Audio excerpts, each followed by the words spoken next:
Okay, today we got the Tibetan Mastiff. The good old Tibetan Mastiff breed. The legendary Tibetan. This guardian breed is known as the lion dog. This breed is ancient. The Tibetan Mastiff is very territorial. The Tibetan Mastiff is very strong-willed. This is a legendary breed. This breed, someone has a unknown origin on what brought this breed together to create this lineage. This is a dog that's definitely not for everybody, and the reason you don't see everybody with this type of dog is because this is not a dog for everybody. This is a dog that only certain people buy. This is a dog that you somewhat have to meet requirements to have to make this dog thrive for what it exactly is. If you want a quality Tibetan Mastiff, you have to put it in an environment to thrive rightfully. We're going to get into the meat and bones on the Tibetan Mastiff and this legendary dog, touch on 3 unique traits on the Tibetan Mastiff, and then we're going to touch on 3 downsides of the Tibetan Mastiff. Okay, let's get into the meat and bones. The first unique on the Tibetan Mastiff is they're a nocturnal guarding dog. What do I mean is, because this is a livestock breed, okay? A lot of people somewhat if you see on the internet, they're trying to make a show out of this dog. This dog is not a show dog. I've seen people trying to, show it off like a fashion statement, making this, these dogs, you at the grooming, at the groomers and stuff. No, this. If you want to get down to the meat and potatoes, this dog is a livestock breed. Okay, this dog was made for predators like wolves, jackals, coyotes, foxes, real predators known to the herd, even snow leopards. This is the lion dog. This is the Tibetan Mastiff. This breed was created to protect livestock with literally animals from, real animals, not other dogs. Okay, and jaguars and real predators. So they have a instinct to be very alert at night, to be more be vocal after the sunset. They have a patrol style. The Tibetan Mastiff has a patrol style in the way they guard. They patrol, certain zones on properties. This is a perimeter territory type of style of dog. The second unique about the Tibetan Mastiff is their independent decision making. Unlike other breeds that wait for command, the Tibetan Mastiff was just bred to work. They assess threats, and they will act without instructions. They will act without the command. Okay, because you have to understand, this dog knows, this dog has knows it's in the bloodline where this dog knows I'm a protector.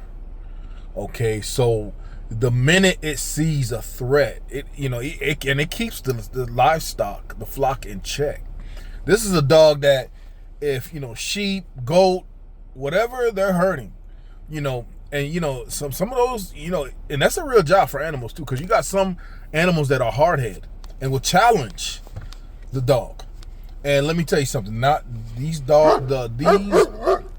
most of these herds wouldn't even dare challenge the Tibetan Mastiff. They herd where they're supposed to be herded, where the Tibetan Mastiff is taking them. They go where he's pushing them. Okay, so that's the Tibetan Mastiff. They're highly self-reliant. Okay, so they have a big independent decision mind frame when they're out there doing their thing. Okay, if you want this dog to thrive righteously, you have to put it in an environment that it can. You cannot put. This is not an apartment dog. This is not a downtown dog. This is not a condominium dog. Okay, this is not a bachelor pad dog. This is a dog that is made to be in the field, to be on acres, to be on big land, to be, to roam, okay, and patrol. So that is the state of mind they're in. The third unique about the Tibetan Mastiff is their territorial presence. This is a serious territorial dog. We are talking about a dog that they don't just guard, they occupy the land. Okay, this is what they do. They leave their footprints on the yard. Okay, and they're using their physical body, their physical presence to make it known and deep. They have a booming bark. This is a dog that when it barks, you feel it in your chest. Okay, I heard them bark before. If this is a dog that barks, you're gonna feel it in your chest. So just that display of power can run off so many predators. Okay, because of that booming bark, and they don't want that physical engagement with this legendary dog. Okay, with this legendary breed. Okay, the three downsides of Tibetan Mastiff is their extreme aloofness. Okay, we're dealing with a real territorial breed. So guess what kind of problems are very well known?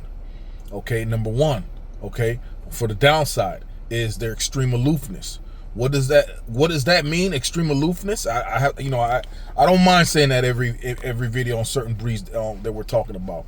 It means that these dogs are naturally suspicious, and they're only affectionate to their inner circle.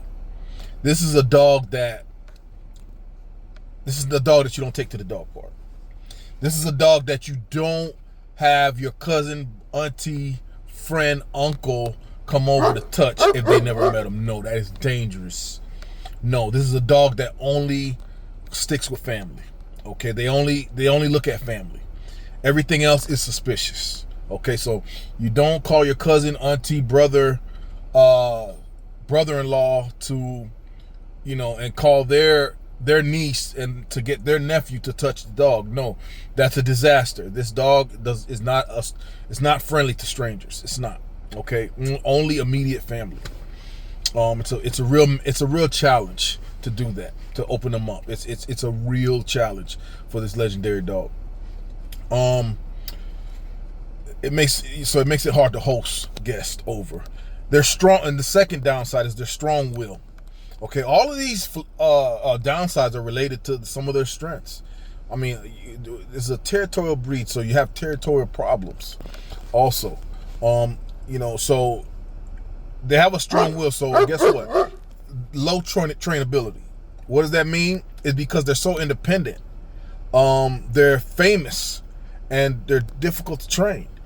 The Tibetan Mastiff, you have to get in their head as a puppy. If you don't establish you're the alpha, this dog is gonna mess with you. Let me tell you something. This is a breed that you better have full control of the situation at all times, mentally and physically, because you don't want this dog to get unpredictable.